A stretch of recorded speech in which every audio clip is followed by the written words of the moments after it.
Shares जो हैं APL, Apollo tubes, Maharashtra seamless जैसी जो कंपनियां हैं, अभी उसकी खबर भी हम उस पर चर्चा कर रहे थे, ये काफ़ी ज़्यादा तेज़ी में है। इसके लिए आगे के ट्रिगर्स क्या हैं, क्यों इतनी तेज़ी यहाँ पर दिख रही है, इस पर एक डिटेल एनालिसिस लेकर आशीषा हमारे साथ जुड़ चुकी है। आशीषा, बताइए पाइप शेयरों में तेज़ी की वजह क्या है? जी हाँ, जैसे कि आपने बताया, पाइप शेयरों में अच्छी खासी तेज़ी देखने को मिल रही है। इनफैक्ट एपीएल, अपोलो ट्यूब्स में पिछले 5 दिनों में 7% का उछाल देखने को मिला है।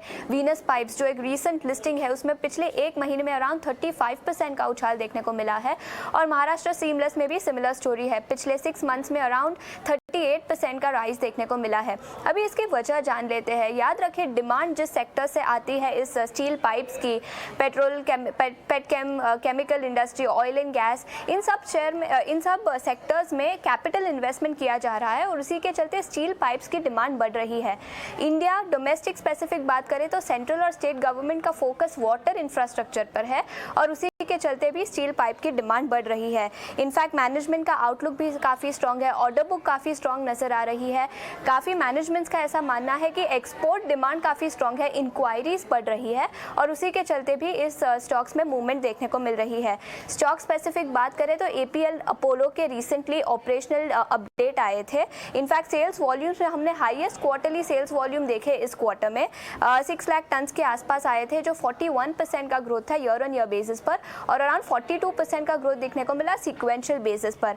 महाराष्ट्र सीमलेस ने रिसेंटली वॉलंटरी रीपेमेंट करी अपनी डेट की, अराउंड 315 करोड़ का रीपे कर दिया अपना डेट इंटरनल अक्रूवल से। इनफैक्ट ऑर्डर बुक पोजीशन भी महाराष्ट्र सीमलेस की काफ़ी स्ट्रॉन्ग है, 2000 करोड़ के आसपास कंपनी की ऑर्डर बुक है at the end of last quarter versus 1700 crore जो हमने मार्च एंड में देखा था।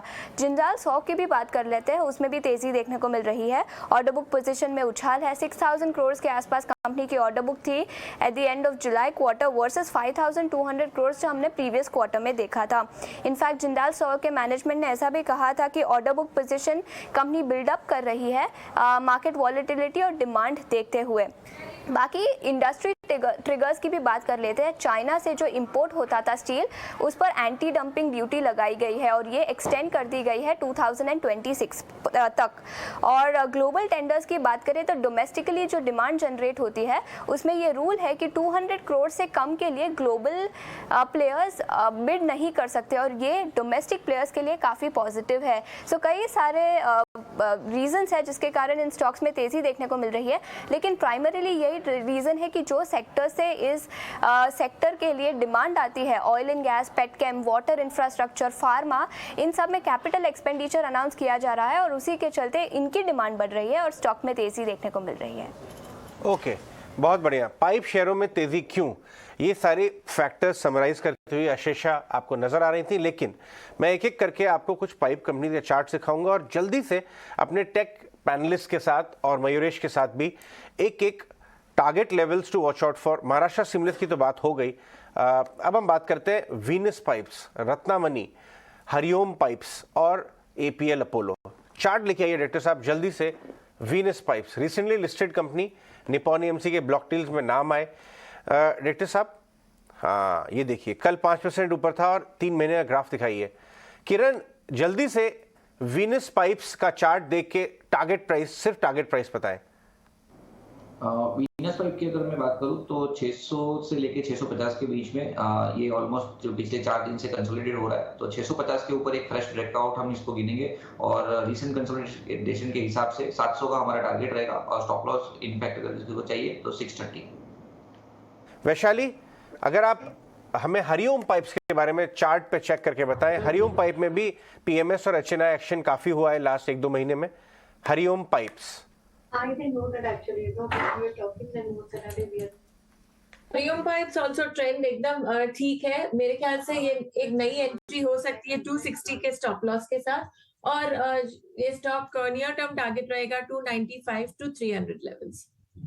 अगर आप रत्नामनी के चार्ट्स को चेक करके बताएं हमारे लिए।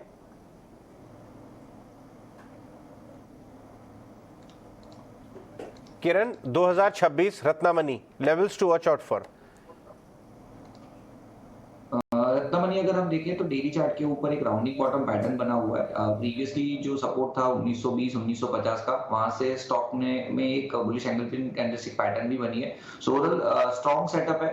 जब तक 1900 का लेवल नहीं टूटता है तब तक हम बाय ऑन डिप्स की स्ट्रेटेजी रखेंगे। और ओवरऑल रिसेंट जो हाई बनाया उसने 2100-2150 के बीच में, वहां तक ये स्टॉक जा सकता है। So overall buy on dips 1900 का स्टॉप लॉस।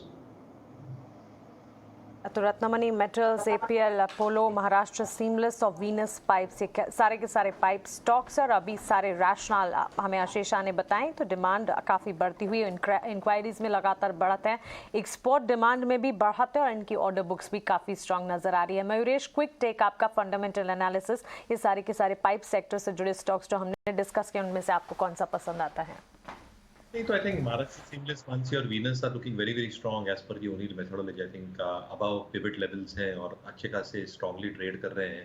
पर दो ही चीजें जो रिस्क फैक्टर्स उभर के आ सकती है, ये तिमाही के जो नतीजे आएंगे ये शायद थोड़े टफ हो प्राइवेट कंपनीज के लिए, क्योंकि पिछले तिमाही में काफी डीस्टॉकिंग हुई थी, काफी कंपनीज ने वही कहा था, प्राइस करेक्शंस की वजह से और इनपुट कॉस्ट बढ़ने की वजह से रिपोर्टेड एबिटा पर टन थोड़ा लोअर लेवल्स पे था। तो शायद ये क्वार्टर थोड़ा टफ हो, बट Q3 ऑनवर्ड जैसे रीस्टॉकिंग वापस स्टार्ट होगी, नल से जल योजना और सारी जो सेंट्रल गवर्नमेंट स्कीम्स हैं, इससे ऑर्डर बुक अच्छा खासा प्रेपअप हो जाएगा। And because input costs have gone significantly lower, जो रीस्टॉकिंग इवन इनपुट कॉस्ट की होगी for pipe companies I think, और जो आई थिंक एंड यूजर्स में आई थिंक रीस्टॉकिंग होगी in terms of distributors as well. I think ये margin को I think अच्छा खासा आई थिंक प्रभाव दे सकता है Q3 ऑनवर्ड्स। तो Q2 थोड़ा टफ हो सकता है, but Q3 onwards I think significant improvement numbers में आएगी। Maharashtra seamless in Venus probably stay outside our zone, which means that O'Neill methodology में I think अच्छा खासा मोमेंटम ये दो स्टॉक्स में वर्क है। ऑलराइट, तो ये राय स्टॉक पे आपको दी गई है। चलिए आगे बढ़ते हैं और करते हैं हमारे खास सेगमेंट का फेस्टिव फंडा।